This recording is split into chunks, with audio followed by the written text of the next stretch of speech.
um dos protagonistas da epopeia do agro nacional. O nosso convidado nesse primeiro episódio do podcast Diálogos Cotrisul em 2026 teve papel fundamental no desenvolvimento de políticas públicas e pesquisas que transformaram o agro no Brasil numa potência mundial. Está comigo o engenheiro agrônomo Ubirajara Garcia Fontoura, que aceitou abrir uma brecha nas suas férias para compartilhar suas experiências com os associados da Cotrisul. Ele começou a carreira no cooperativismo, levantou bandeiras como o plantio direto e a viabilidade do trigo no Cerrado. Foi o primeiro titular da Secretaria de Agricultura do Mato Grosso do Sul, foi chefe da Embrapa e hoje atua como consultor focado na interface entre a produção e a sustentabilidade. Ubirajara, seja muito bem-vindo. Primeiramente, eu gostaria de agradecer essa oportunidade que eu estou recebendo através da Cotrisul, sua direção, do Gilberto, de toda a sua equipe, essa oportunidade de retornar à minha terra natal, né, e conversar um pouco com os produtores de Caçapava do Sul e região. Nós ficamos muito contentes em recebê-lo e justamente eu gostaria de começar por esse ponto, né? O senhor é nativo aqui de Caçapava, cresceu na cidade e eu queria entender um pouco como é que essa experiência influenciou na sua decisão profissional de seguir pela agronomia. Realmente eu sou natural de Caçapava, nasci em Caçapava em 1947, já vão se completar 79 anos, né, de nascimento, e me criei aqui até os 11 anos na área rural, né, aqui na região do Passo Feio, entrada do Rincão da Salete, né. Foi aí que eu nasci, aí que meu pai, Raul Fontoura, deu início à constituição da sua família, uma família muito numerosa, oito filhos, e chegou um momento que ele precisou procurar outras oportunidades para dar continuidade à criação e à formação dos seus filhos. Eu tinha 11 anos, eu sou o mais velho da família, né? E rumamos para outra região do Rio Grande do Sul. Se localizou em Palmeira das Missões, entre Palmeira das Missões e Panambi, que hoje é o município de Condor, né? E ali numa fazenda ele se instalou e começou a encontrar condições para a criação da família, dos seus filhos, mas ele tinha um pensamento fixo, né? Todos têm que estudar. E nesse meio aí ele conseguiu para mim morar com a família na vila de Condor naquela época, né? Para poder concluir o curso de admissão ao ginásio, tá? Então foi ali que eu ingressei numa escola agrícola, num ginásio agrícola. E ali começou então o despertar esse casamento da origem da zona rural com a escola agrícola, né? E ali eu só tive um rumo, né? Que foi seguir todas as escolas agrícolas que tinha pela frente. Isso lhe trouxe de volta para a região em Santa Maria, onde o senhor cursou... Daí nesse contexto eu fui então, da escola agrícola em Panambi, fui para uma outra escola agrícola em Teutônia. Naquela época eram partidas as escolas, você não tinha todas as opções, todas as séries para cursar, e acabei indo para Viamão, na Escola de Mestria Agrícola Canadá, que é a denominação, e na Escola Técnica de Agricultura, que é a ETA, né? A famosa ETA, né? Escola Técnica de Agricultura, onde inclusive diversos caçapavanos, né, que eu tenho conhecimento, fizeram a ETA, né? E da ETA eu passei no vestibular para agronomia em Santa Maria, tá? Em 1968, concluí meu curso em 1971. Esse final de ano estamos completando 55 anos de engenheiro agrônomo, de engenharia agronômica, tá? em Santa Maria. Tá? E eu sei que no começo da sua carreira o senhor teve muito ligado ao cooperativismo, né? Exatamente. Isso foi um passo já depois da formação acadêmica ou o cooperativismo entrou antes? Exatamente, isso aí é um fato interessante. Eu, como de origem com muitas dificuldades para custear estudo e tal, chegava no final do ano, eu apressava o ano, em finais de novembro eu estava aprovado, passado, e ia procurar os estágios, né? E um dos primeiros estágios que eu consegui foi no Centro de Pesquisas da FECOTRIGO, né? Que naquele tempo estava iniciando na cidade de Júlio de Castilhos, um convênio da Secretaria da Agricultura do Rio Grande do Sul com a FECOTRIGO. Ali então iniciou-se o primeiro programa de pesquisa de melhoramento em trigo, né? Melhoramento privado, né? Que era mantido pelas cooperativas, que era associada à Federação das Cooperativas, né? FECOTRIGO, que hoje tem outra denominação, que eu não gravei ainda, que deu sequência. É a FECOAGRO. Que é a FECOAGRO, né? E nessa sequência, esse programa de melhoramento de trigo, que chamava PAT, Programa Acelerado do Trigo, financiado por grupos estrangeiros, inclusive pela Massey Ferguson Internacional, pela Fundação Rockefeller, uns especialistas americanos que ajudaram, o Dr. Joe Gibler, Dr. Norman Borlaug, Prêmio Nobel da Paz, inclusive eu tive essa oportunidade de trabalhar junto, ser orientado pelo Prêmio Nobel da Paz, Dr. Norman Borlaug, né? Iniciei essas atividades, foram montadas em Cruz Alta, e nessa sequência eu fui selecionado para fazer um treinamento no México, no CIMT, né? Que era onde era diretor o Dr. Norman, né? E ali então é uma sequência, né? De conhecimento, de preparo. Na verdade eu comecei a ser preparado, né? Sem saber que eu estava sendo preparado, né? Mas pela nossa disposição. E aí então meus primeiros trabalhos em pesquisa foram com trigo, tá? Em Júlio de Castilho, Cruz Alta e na sequência em Dourados, que nós podemos destrinchar um pouquinho melhor.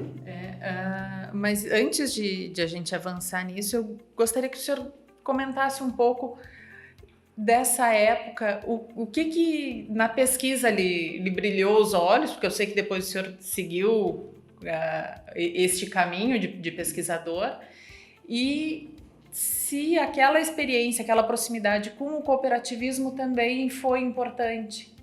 Sim, Clarice. É que, na verdade, quando você está no meio do cooperativismo, no meio do produtor rural, você começa a sentir as demandas, as necessidades, né?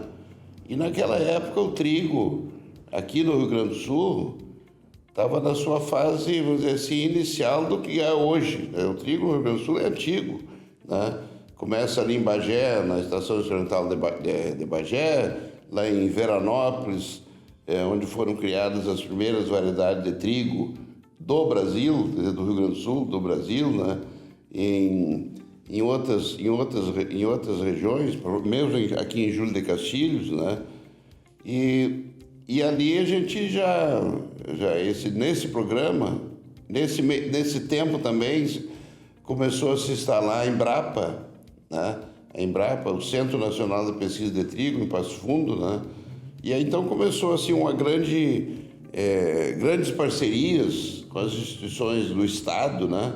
Para desenvolver a triticultura, certo? Que era uma necessidade nacional. O Brasil sempre foi um grande importador de trigo, né? Em alguns momentos chegou próximo da autonomia, da autossuficiência, né? Mas sempre teve a dependência externa da Argentina, dos Estados Unidos, do Canadá e de outros países, né? E o Brasil, através da Embrapa, através desses programas privados, né? Começou a investir no melhoramento, no desenvolvimento da triticultura nacional. E em que momento o senhor disse, eu tenho interesse nisso, eu quero seguir por aqui? Teve alguma experiência mais pessoal que lhe despertou esse interesse? Na verdade, é essa origem do setor do campo, vamos dizer assim. Eu nasci no campo, nasci na roça, né? Sempre gostei muito das atividades rurais, né? Como diz o nosso povo lá de Minas Gerais, né? Sempre andava de botina na área, né? E me dediquei, né? De corpo e alma nesse setor, tanto é que depois da passagem pelo técnico agrícola, eu fiz agronomia. Aí, durante as férias da agronomia, além do estágio, eu já falei em Júlio de Castilhos, no programa do trigo, eu fiz estágio nas cooperativas. Então, duas cooperativas que, na época, eu fiz estágio de férias, vamos chamar assim de dizer, né? Em Cruz Alta, naquele tempo, a Cotricruz, que hoje tem outra denominação, e na cooperativa de Panambi, que é a Cotripal, que hoje ainda é a Cotripal, né? Que a gente estava próximo, né? Então, ali eu fiz estágios durante o tempo de estudante, né? Tá? Até findar o curso de agronomia, até o 4º ano, naquele tempo era 4 anos, né? Eu fazia estágio. Eu lembro que eu estava para me formar e estava no estágio, fazendo estágio no centro de pesquisa em Júlio de Castilhos. E ali eu, através de um professor em Santa Maria, que me dava muito apoio, o professor Dr. Mário Basto Lagos, que era um grande melhorista de trigo, começou a me abrir as portas para mim vir fazer estágios junto com a equipe de pesquisadores, né? Junto com esse pesquisador americano, o Dr. Norman, que de vez em quando vinha no Brasil, ficava uma semana, e a gente ficava junto com eles, sugando tudo que era possível, né? Do trigo, entendeu? E como é que foi esse processo de sair deste meio mais acadêmico, mais voltado para a pesquisa, e chegar para o poder público, né? O senhor foi o primeiro titular da Secretaria de Agricultura do Mato Grosso do Sul. Pois essa é uma história interessante. Quando eu cheguei no Mato Grosso do Sul, em 1974, aí tem uma historinha até que eu acho que é bom a gente contar antes, né? Então, essas cooperativas, no Mato Grosso do Sul, tinha 2 cooperativas que eram associadas à Fecotrigo. E essas 2, uma em Maracaju, que hoje é um grande polo de produção agrícola, né? E uma em Dourados, que é outro polo de produção agrícola.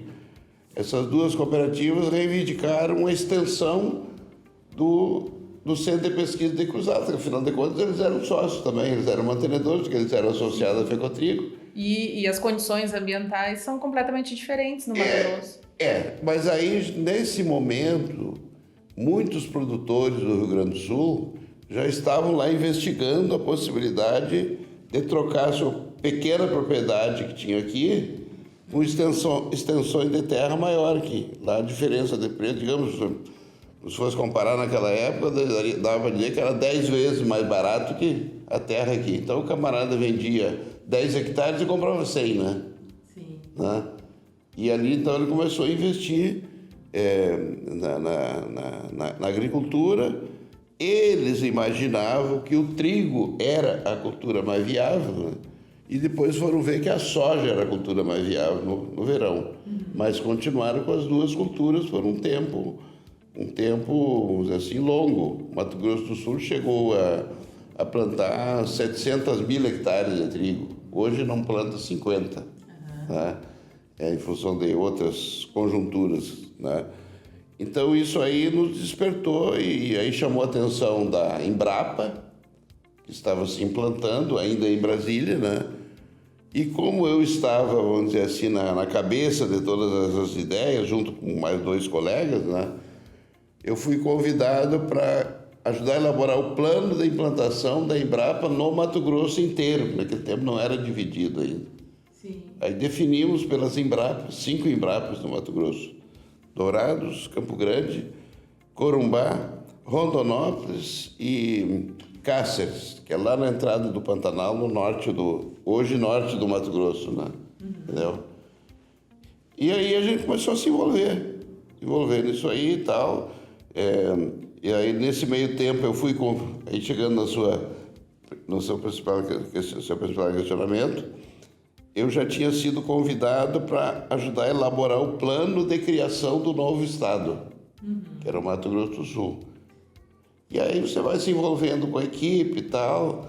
A gente sempre teve uma tendência assim, eu não sou político, né, de carreira, mas sempre tive uma tendência de me aproximar muito das lideranças que tomam decisão, né? Queira ou não queira, são eles que tomam decisão. E nesse contexto eu fui indicado por 2 lideranças políticas para ser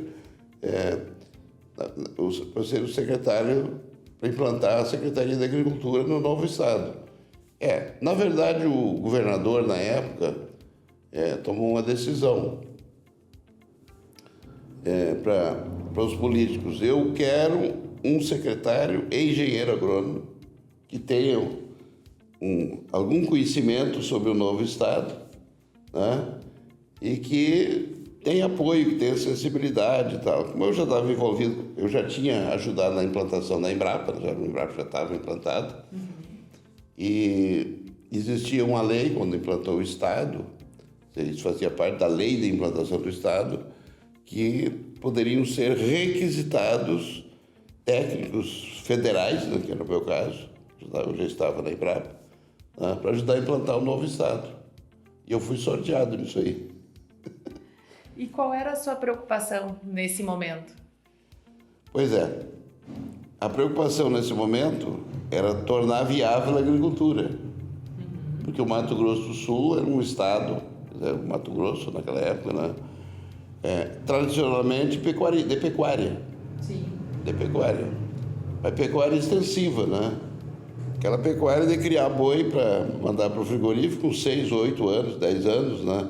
Vaca depois que não paria mais, né? Certo? E aí começou a despertar o interesse desse pecuarista, né, em melhorar o seu sistema de produção, né? E aí começou a vir essas oportunidades da integração lavoura-pecuária, lavoura-floresta e tal, sistema plantio direto, né? E começamos então a trabalhar em cima dessa linha. Se o senhor tivesse que apontar uma das políticas públicas que foi, vamos dizer, um divisor de águas no estado do Mato Grosso do Sul, qual seria? Eu poderia dizer que na nossa época, quando nós começamos então esse trabalho na Secretaria da Agricultura, né, era viabilizar com rapidez, né, a chegada de novas tecnologias, embarcadas, vamos chamar de tecnologias embarcadas. Porque não existia geração de tecnologia própria. Sim. Tá? Então, daí o que nós fizemos? Como a minha origem era da Embrapa, né, eu tinha assim, os relacionamentos com a Embrapa, né, quando o governador até nos lançou um desafio, que hoje é uma grande realidade, que era levar a agricultura, né, para o norte do estado, de Mato Grosso do Sul, que é onde é hoje a região de Chapadão do Sul, que fica lá na divisa com Goiás e Mato Grosso, né? Que era o Cerrado, então. Então, vamos entrar no Cerrado verdadeiro. Sim. E o conceito é que esse Cerrado era uma coisa imprestável, né? Era só para... Isso pela acidez do solo. Areia também, para tirar areia para construção. E ali só dava árvores retorcidas, só que é o cerrado, que é a árvore de cerrado, né? A árvore retorcida que no final do verão, no final do período chuvoso, ela praticamente perde toda a folha, né? Desaparece o verde, né? E aquilo ali não serviria para nada, né? Então existia um ditado comum, né, que só dá lagarto e lagartixa, né? É viável, secretário? Nos pediu para fazer um levantamento de viabilidade dessa região norte do estado, que é o Cerrado, né? E nos deu 10 dias para fazer um levantamento expedito, né? Que ele estava lançando uma rodovia que liga de Campo Grande ao norte do estado, que são 330 quilômetros. E a oposição, na época, todo o governo tem oposição, né? Não, isso aí é jogar dinheiro fora, isso aí não vai servir para nada. Né?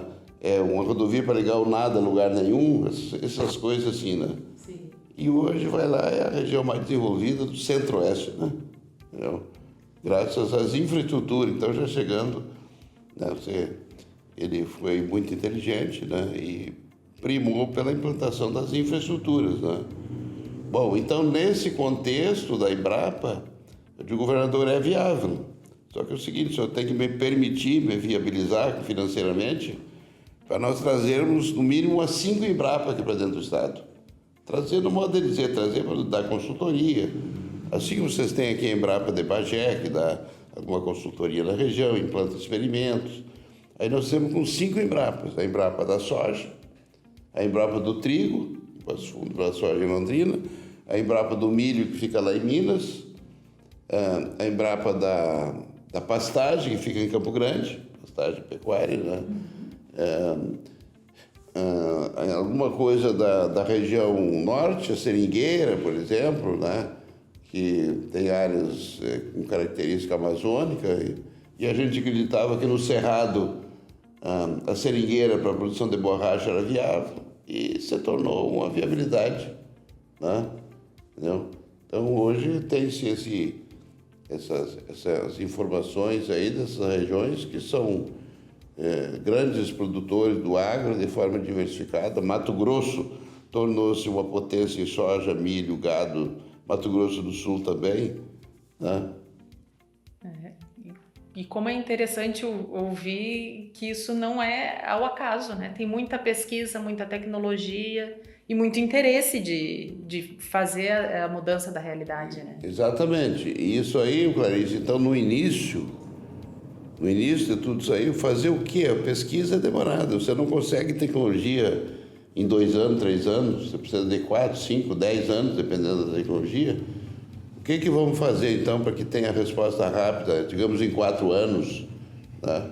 Tem que trazer o conhecimento que já está pronto em outras regiões e adaptar. Adaptar. Foi aí, então, que você levou o conhecimento em termos de validade, em termos de tecnologia, do Rio Grande do Sul, do Paraná, que já tinha, de São Paulo, do Instituto Agronômico de Campinas. No caso do trigo, então isso é importante. No início, grande parte das variedades de trigo eram importadas do México via esses 2 cientistas que já nos conheciam, né? O Dr. John Ghibre e o Dr. Bohr, que foi o Prêmio Nobel da Paz, né? E então nos ajudou nessa definição. Então as primeiras variedades de trigo, aí num solo que não era esse que você falou, com acidez, né? Era na região de Dourados, tem em torno de umas 200 mil hectares na região de Dourados, que a gente chama, que é a Grande Dourados, né? Que é bem aqui embaixo no sul do Mato Grosso do Sul, na divisa com o Paraná, que são solos de alta fertilidade, que se assemelham aos solos Chernozem da Ucrânia. Tá? Que é um dos destaques internacionais da produção de trigo, né? Exatamente. Tá? E então ali nós trouxemos as variedades mexicanas, que não suportavam pH alta acidez, e também não suportavam a presença de alumínio tóxico, que é um veneno que tem na terra. Depois começou a ser corrigido com a aplicação de calcário, que é a mesma coisa que aconteceu aqui no norte do Rio Grande do Sul, né? Passo Fundo, Não Metoque, Cruz Alta. Isso aí tudo eram solos com alto teor com pH baixo e com alto teor de alumínio. Mas o calcário importado de Caçapava começou a chegar lá em cima e começou a viabilizar essas áreas para a agricultura, para a produção de trigo e soja. E durante a sua gestão, teve algum momento que o senhor guarde na memória, assim, O que mais eu guardo na memória, que foi um desafio, exatamente esse fato aí de informar se era viável a produção de grãos na região do Cerrado, em cima, que é a região do Chapadão, que a gente chama, que são 200 mil hectares. Esses 200 mil hectares pega a parte de Mato Grosso do Sul hoje, parte de Goiás, que é onde está Mato Grosso do Sul e Chapadão do Sul, e Goiás, na divisa, Chapadão do Céu. Tá? E mais uma parte do Mato Grosso, né? Tá? Que são dois, a gente chama de tríplice fronteira, né? Que é onde estão os grandes projetos agrícolas da SLC, outras empresas de grande porte, do agro, né? Mas e que elementos, que estudos o senhor fez para entender que sim, era viável? Sim, aí entrou uma equipe, né? Começou a entrar uma equipe, essas equipes vindas desses centros de pesquisa da Embrapa, a equipe que nós já tínhamos constituído na Embrapa em Dourados, que eu estive à frente dessa equipe por 4 mandatos na Embrapa, cada mandato de 4 anos, de forma intercalada, né? Então, essas equipes que começaram, então, a destrinchar essa problemática toda, resolver os problemas ocasionais que começaram a surgir, como, por exemplo, apenas citando o nematóide de cisto da soja, que praticamente eliminou a área de soja, e nós tivemos que entrar com tecnologias para, vamos dizer, retomar essa capacidade. Que aí, então, que está aí no nosso contexto da conversa, que começou a entrar com, vamos dizer assim, a tecnologia da integração lavoura-pecuária, né? A sucessão, ou seja, sucessão e rotação de culturas, né? A integração lavoura com pasto, né? O sistema plantio direto. Então, aí começaram a vir essas tecnologias mais modernas, né? Que há muito tempo essas regiões aí não removem mais o solo, é só o sistema plantio direto, né? Entendeu? E esses pontos, apesar de serem conhecidos e propagados há muito tempo, ainda são um desafio aqui na nossa região, né? A gente, até por um contexto de arrendamento, tem uma dificuldade de estabelecer essa rotação de culturas. Pela geografia, o plantio direto nem sempre é tão simples de se fazer aqui, mas o senhor enxerga essas dificuldades como barreiras, ou seria mais um desafio para a pesquisa e para o desenvolvimento de tecnologias? Eu acho que é mais um desafio para a pesquisa e um outro detalhezinho aí que a gente trabalha muito em cima, que chama-se validação e transferência de tecnologia, né? Bom, aí precisa de um componente nesse processo que nós temos enfrentado algumas dificuldades no Brasil. Né? Você tem um sistema forte de pesquisa, né? Aí já não pode acreditar tudo isso para a Embrapa, as universidades, um sistema forte de pesquisa, as fundações privadas de pesquisa, os investimentos em pesquisa pelas cooperativas, por causa do BRTC, Rede Técnica Cooperativa. Exato, então você tem uma geração, mas aí tem que ser, vamos dizer assim, trabalhado com mais intensidade, isso é válido para todo o Brasil. Então, vamos repetir, que é o que a gente chama de validação e transferência de tecnologia, ou seja, o acompanhamento direto do produtor. Tá? O produtor é um elemento, um indivíduo aí no processo do agro, né? Que tem historicamente resistência às mudanças. Tá? Então, para você levar as mudanças para o produtor, você tem que mostrar, ou seja, validar. E quem que valida a pesquisa? É o produtor. Não é nenhum técnico, nenhuma cooperativa. O técnico e a cooperativa são, vamos dizer assim, fomentadores. O técnico da cooperativa, a liderança da cooperativa, aquilo que a gente chama de produtores líderes, né? Toda a região você tem os produtores líderes, aqueles que estão sempre na frente, estão sempre topando, vamos dizer assim, entrar com com novas iniciativas, né? A gente sabe que isso é do ser humano, né? Tem um perfil de pessoas que são mais ávidas por novidade e adotam primeiro, e outras vão na esteira. Mas tem também um componente da mentalidade, da cultura local, né? O senhor comentou da importância e da força que tiveram os gaúchos nesse desenvolvimento da agricultura no Centro-Oeste, mas passados todos esses anos também já existe uma diferenciação, né, da cultura agrícola no Mato Grosso do Sul para a cultura agrícola no Rio Grande do Sul. O senhor enxerga diferenças importantes nesse sentido? Eu acho que a gente tem que destacar, Clarice, que todos esses produtores rurais que migraram, vamos dizer assim, para o Centro-Oeste, Mato Grosso do Sul e outros estados, eles eram produtores rurais, né, de grãos, principalmente, né, já com conhecimento, né, conhecimento prático, né, e eles estavam, vamos dizer assim, uma necessidade de aumentar suas áreas de cultivo, porque a partir do momento que começa a constituir família naquela pequena propriedade, que era a origem da maioria desses produtores que foram para lá, eram pequenas propriedades de 20 hectares, 30 hectares, ou 2 lotes, como a gente fala, 40 hectares, e eles enxergaram essa possibilidade de investimentos, né, em função da diferença do preço da terra, né? Então, eles foram daqui com conhecimento local, né? É lógico que chegaram lá e muito desses conhecimentos não se adaptavam lá a essa condição.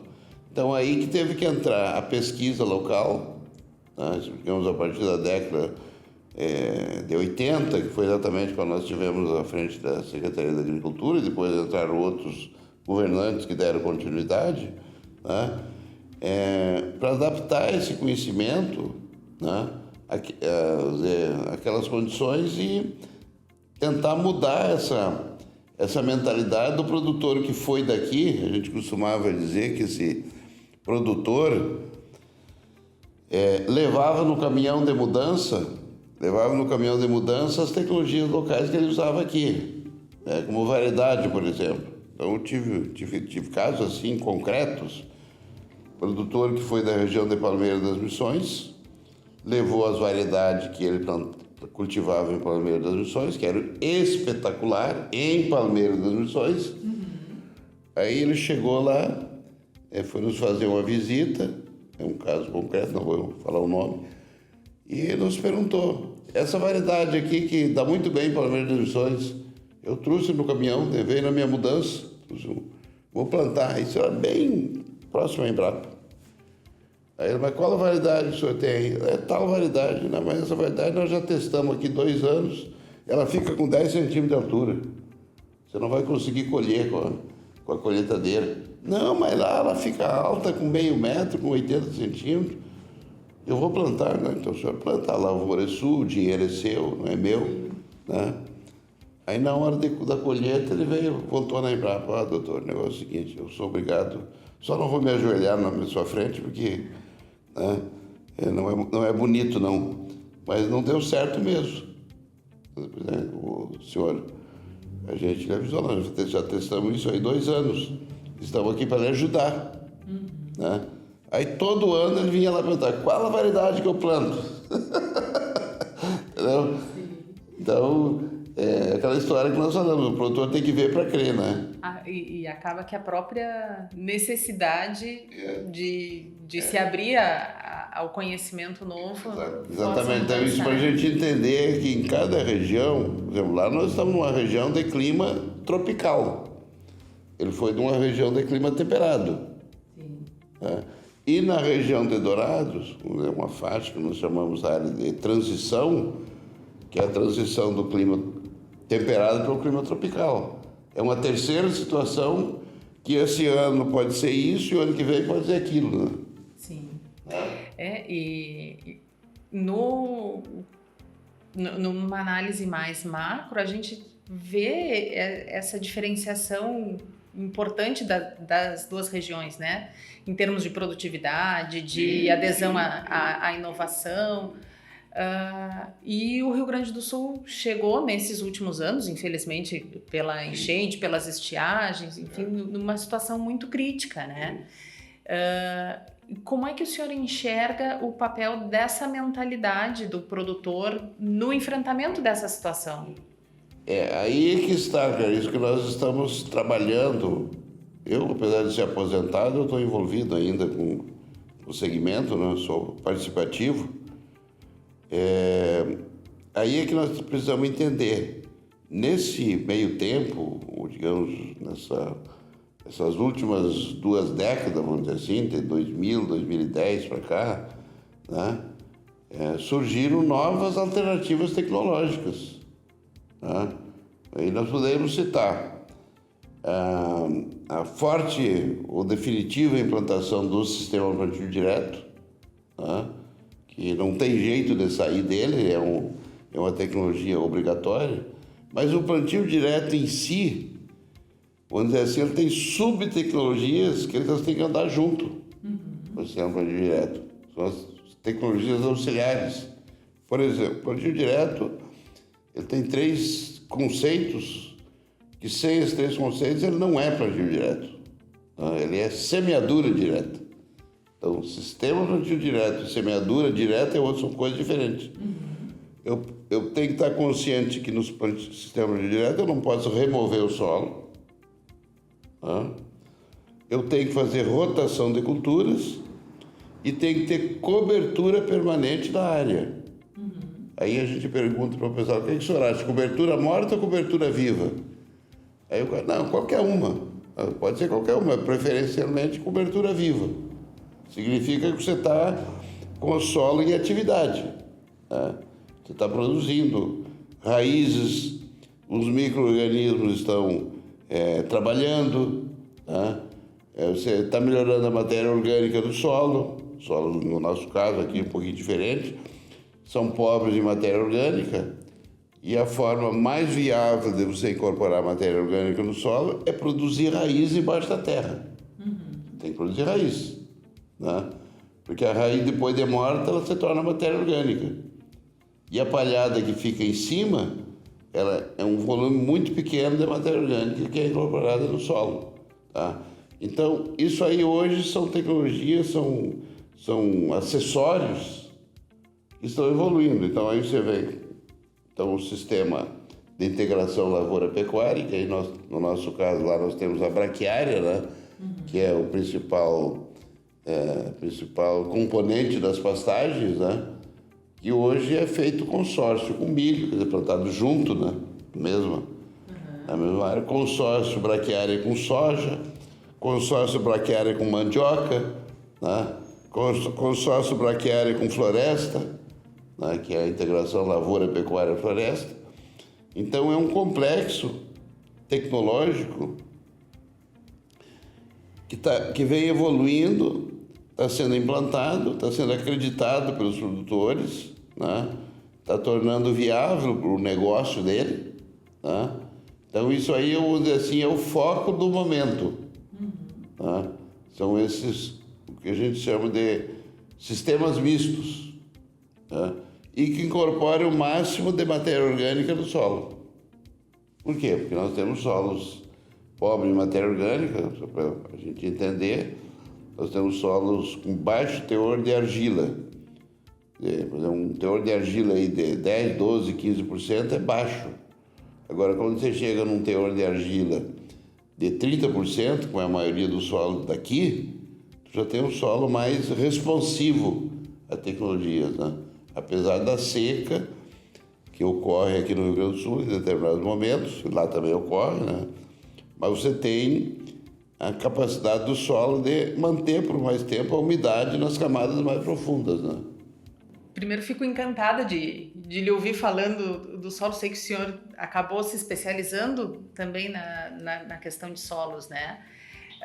Mas essa questão, ela, ao mesmo tempo que me parece que ela é tão básica, né? se estamos falando de agricultura, de cultivar coisas no solo, entender o solo me parece que é um ponto básico, mas também ela não deixa de ter uma complexidade grande que às vezes o produtor e principalmente a população em geral não capta, né? Exatamente. Como é que o senhor conseguiu vencer esse desafio de levar um conhecimento tão técnico para uma população que não necessariamente tem o nível de formação para entender a complexidade, vamos dizer, da química do solo? Primeiramente, as equipes de trabalho, você não gosta de falar dessa maneira, são muitas equipes de trabalho, as cooperativas, lá no caso hoje, as fundações, nós temos lá 2 fundações de pesquisa, de apoio à pesquisa, validação de pesquisa e transferência de tecnologia, que é a Fundação MS em Maracaju e a Fundação Chapadão em Chapadão do Sul. Né? Essas instituições, elas se envolvem muito vamos dizer assim, na captação de demandas e levar essa informação para o produtor. Né? Inclusive, nas fundações, só é o produtor que custeia a pesquisa. Né? Então, isso aí tem que estar... os produtores que estão envolvidos com isso têm uma consciência muito elevada dessa necessidade, que se eles não fizerem isso, o negócio deles não se viabiliza. Tá? Por exemplo, existe até uma certa competição entre produtores. Né? Então, eu falei, quando começou a soja em Dourados, a média de produção era 20 sacos por hectare. Hoje, a média estadual é em torno aí de 50, 60 sacos por hectare, até 65, né? Produtores colhendo 70, 80, 90, 100 sacos de soja por hectare, mais cento e não sei quantos de milho no mesmo ano, né? E na mesma área, né? Entendeu? Então, isso aí começa a viabilizar a aplicação de mais tecnologia. Tá?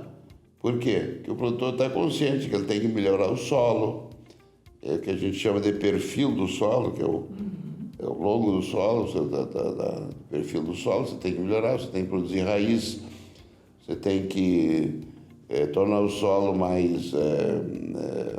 maior capacidade de infiltração de água, né? Para armazenar a água para a época da carência, né? Para a época da seca. Né? Então, essas tecnologias hoje são, vamos dizer assim, o foco da pesquisa, da extensão rural e desses produtores líderes, vamos chamar assim, né? Você tem que trabalhar muito em cima dos produtores líderes. Né? O técnico, às vezes, o pensador, não é acreditado. Não, mas esse rapaz ele não tem lavoura, nunca plantou um pé de couve, mas ele gera tecnologia. Mas quando o produtor começa a falar que ele fez na sua propriedade, né? Então daí vem nesse processo de assistência técnica e extensão rural o envolvimento do produtor. Inclusive nós temos na região lá produtores que são palestrantes. São palestrantes das instituições de pesquisa.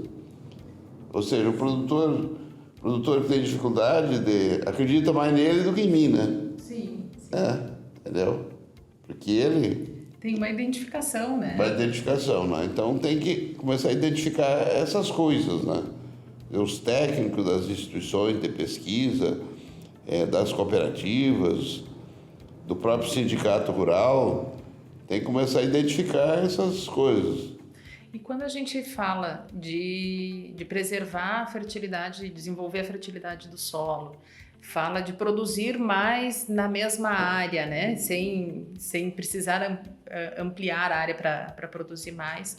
Fala em conservar a umidade, a água, reter a água no solo. A gente está falando de aspectos que são ambientais, né? E nesse momento, o agronegócio como um todo, mas principalmente a produção de grãos, ela é vidraça, né? Assim, ela recebe muita crítica desse discurso ambientalista, desse impacto que poderia ter. Como é que o senhor enxerga essa questão? Eu acho que hoje no Brasil nós estamos muito bem nesse aspecto, né? O Brasil, eu cito aí todas as regiões, no caso nosso lá especificamente, nós estamos muito bem, assim, seguindo essas premissas de sustentabilidade, né? Que é a sustentabilidade econômica, o camarada fazer o negócio dele e ganhar dinheiro, né? Nenhum produtor faz agricultura se não for para ganhar dinheiro. Tá? A sustentabilidade ambiental, tá? Ele tem que manter seus recursos de produção e a sustentabilidade social, né? Tá?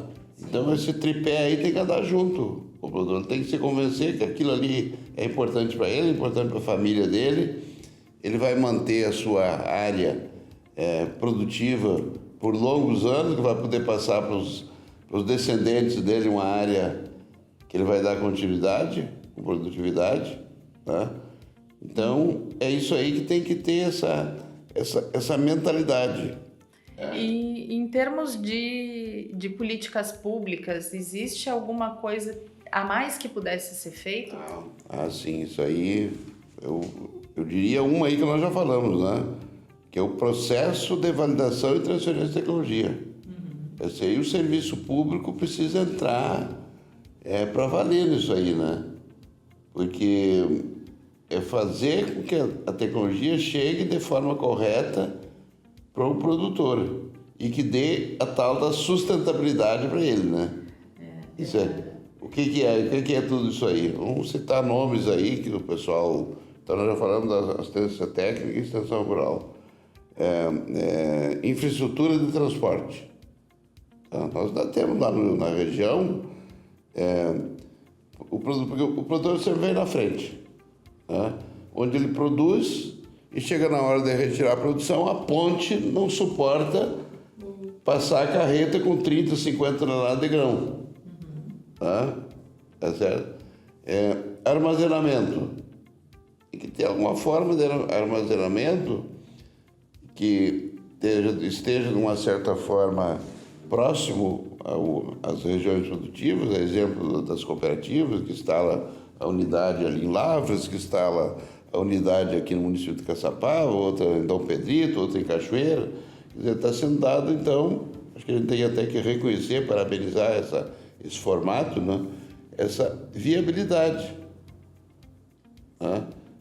Para o produtor, para que ele tenha segurança. E aí vem o que a gente chama da questão mercadológica. Questão mercadológica. Se o produtor não tem essa segurança, ele está colhendo e o atravessador já está lá na frente da propriedade com o caminhão esperando para levar embora o produto dele por qualquer valor.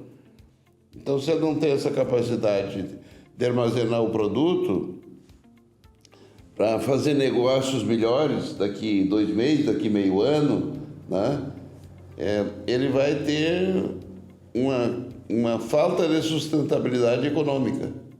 Isso o senhor está falando principalmente em relação a políticas públicas, a uma estrutura mais ampla.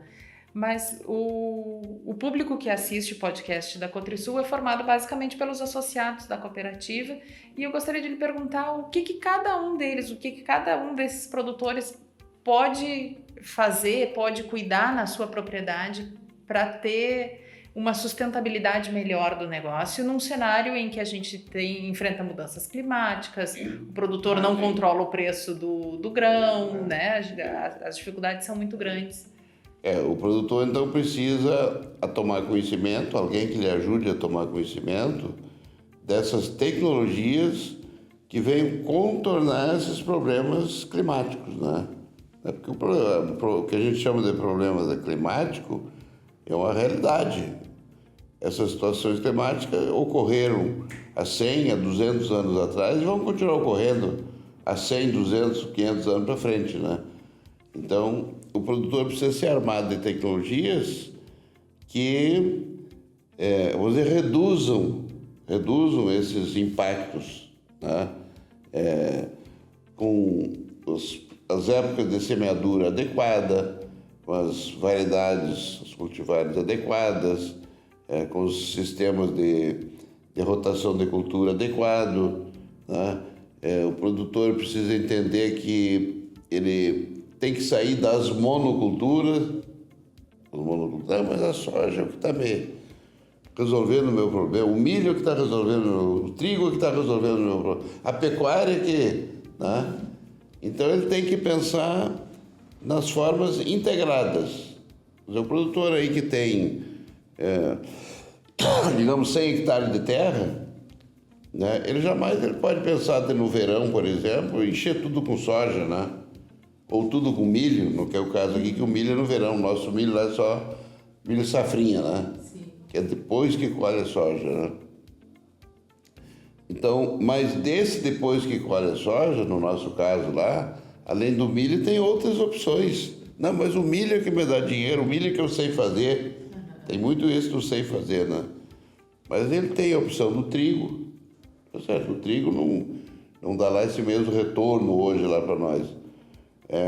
Está entrando a canola, a carinata.